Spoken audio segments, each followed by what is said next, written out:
Samantala, wala naman nakikitang masama Malacanang sa pahayag ni BIR Commissioner Kim Menares sa ukol sa paniningil ng buwis kay pambansang kamao Manny Pacquiao.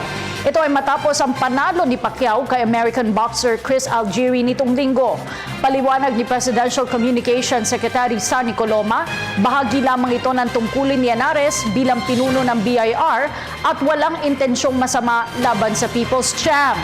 Hindi naman anya inisyatiba ni Henares ang pagpapalabas ng impormasyon dahil sinagot lamang nito ang tanong mula sa mga mamamahayag matapos ang panalo ni Pacman.